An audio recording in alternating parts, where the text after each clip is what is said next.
My ex is coming on our honeymoon, Priscilla said, not looking up from her phone. If you don't like it, stay home. I set down my coffee mug so carefully it barely made a sound, though everything inside me wanted to shatter it against the wall instead. My name is Desmond Ochoa. I'm 30, living in Phoenix, Arizona, engaged to Priscilla for 1 year, wedding scheduled for 6 weeks out. Honeymoon already booked to Costa Rica for the week following. That morning, standing in our kitchen, I genuinely believed I'd misheard her. Say that again, I said. Marcus is coming to Costa Rica, she repeated, finally looking up. He's been going through a rough breakup, and I invited him to join us for a few days. If you have a problem with that, you're welcome to stay home instead. I stared at her, waiting for some indication this was a poorly timed joke. It never came. Marcus, her ex-boyfriend of 3 years before we met, someone who still texted her regularly under the guise of friendship, someone I'd voiced concerns about multiple times throughout our relationship, was apparently now invited on our honeymoon, and I was being told my discomfort was optional to accommodate. Priscilla, that's not how honeymoons work, I said, keeping my voice level despite the storm building inside my chest. That's not how engagements work either, honestly. You're being dramatic, she said, already turning back to her phone. It's just a few days. Marcus needs support right now, and I'm not going to abandon a friend during a crisis just because you're feeling insecure about something completely platonic. I didn't argue further that morning. Instead, I did something I'd never done before in our entire relationship. I said nothing, finished my coffee, went to work, and spent the entire day thinking clearly, deliberately about exactly what I was going to do next. Everyone watching this video, if you're already feeling the tension building in this story the way I felt it that morning, stick around, because what happens next during our actual trip to Costa Rica is something none of us saw coming, including me. I didn't confront Priscilla again that week. I let her believe I'd simply accepted the situation, booking my own additional flight changes quietly, making arrangements she knew nothing about, watching her continue planning Marcus's arrival with the same casual confidence she'd shown that morning in our kitchen. The wedding happened as scheduled. 6 weeks later, everything appearing normal on the surface despite the quiet transformation happening beneath it. I smiled through photos, danced at our reception, gave a heartfelt toast about partnership and commitment, all while carrying a decision I hadn't yet revealed to anyone, including my own family. We flew to Costa Rica 3 days after our wedding. Marcus scheduled to arrive on day 4 of our supposedly private honeymoon. Priscilla practically glowing with anticipation about introducing her new husband to her closest friend, seemingly oblivious to how deeply that framing continued, damaging something fundamental between us. The first 3 days passed with surface level normalcy. Beautiful beaches, expensive dinners, the performance of a happy honeymoon overlaying genuine tension neither of us directly addressed. I watched Priscilla constantly checking her phone for updates from Marcus about his flight, his excitement about joining us, arrangements for his own separate room at our resort that she'd apparently coordinated weeks earlier without ever discussing pricing or logistics with me directly. On the morning of day 4, hours before Marcus's scheduled arrival, I finally spoke. I need to tell you something, I said, sitting across from Priscilla at breakfast, the ocean visible beyond our resort's open-air dining area. I'm leaving today, not the resort, Costa Rica entirely. Priscilla's fork paused midway to her mouth. What are you talking about? I've had a return flight booked since the week after our wedding, I said, keeping my voice steady despite the enormity of what I was revealing. I've also spoken with a divorce attorney who's already begun preparing paperwork based on our prenuptial agreement's specific terms regarding fidelity boundaries we both signed before our wedding. Priscilla's face drained of color completely. Divorce? Desmond, we've been married 3 days. 3 days into a marriage where you're actively welcoming your ex-boyfriend onto our honeymoon, I said, after months of me expressing discomfort about your continued closeness with him, after you explicitly told me I could simply stay home if I didn't like your decision. I didn't mean it like that, she said quickly, panic evident now beneath her earlier confidence. Desmond, please, we can talk about this. I'll cancel Marcus's trip immediately. That's not actually the point anymore, I said. The point is that you were entirely willing to prioritize Marcus's presence during our honeymoon over basic respect for my comfort as your new husband. That reveals something about our relationship's fundamental priorities that I can't simply overlook because you're now offering to reverse the decision only after facing actual consequences. I want to pause here and ask you honestly, because this matters for understanding what happened next. If your partner told you that you could simply stay home rather than accommodate your discomfort about their ex joining your honeymoon, would you have handled this the way I did, quietly planning an exit strategy, or would you have confronted things immediately? I'm genuinely curious how you all would have approached this differently, so drop your thoughts in the comments, and if this story is resonating with you already, go ahead and subscribe now before we continue, because what happened during the rest of that day gets significantly more complicated. Priscilla spent the next 2 hours alternating between pleading and anger, watching me pack my single suitcase with a calm efficiency that clearly unsettled her, more than any outburst would have.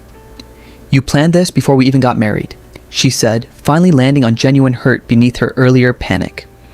"You stood there during our vows, promising forever, already knowing you might leave. I stood there hoping you'd reconsider," I said, "hoping that facing an actual wedding, actual commitment, might finally shift your priorities regarding Marcus. When you continued planning his honeymoon visit anyway, right up until this morning, that hope finally ran out." Marcus arrived at the resort just as my taxi pulled away toward the airport, our vehicles literally passing each other on the resort's long driveway. I watched through my rearview mirror as Priscilla ran toward his car, Marcus stepping out with visible confusion at her distressed state, completely unaware he'd arrived at the exact moment his presence had finally confirmed a decision months in the making. I flew home alone that evening, landing in Phoenix around midnight, returning to an apartment I quietly maintained separately from our shared marital home during our engagement. Something Priscilla had never known existed, a safety net I'd established months earlier when concerning patterns first began emerging. The following weeks involved formal separation proceedings, my attorney confirming that our prenuptial agreement's specific fidelity and boundary clauses provided clear grounds for expedited divorce, given documented evidence, text messages, emails, and witness testimony from mutual friends who'd observed Priscilla's consistent prioritization of Marcus throughout our engagement, despite repeated conversations about appropriate boundaries. Priscilla attempted contact repeatedly during those weeks, alternating between genuine remorse and anger about my extreme response to what she continued characterizing as an overreaction to innocent friendship dynamics. "You destroyed our marriage over jealousy," she said during one particularly difficult phone call I ultimately shouldn't have answered. "Marcus and I have never been anything but friends since we broke up years ago." "This was never really about whether you and Marcus were sleeping together," I said.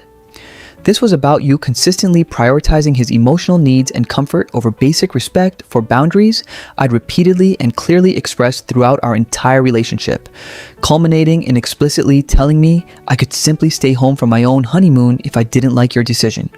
Marcus, for his part, eventually reached out directly, apologetic and clearly uncomfortable with the role he'd inadvertently played in our marriage's collapse.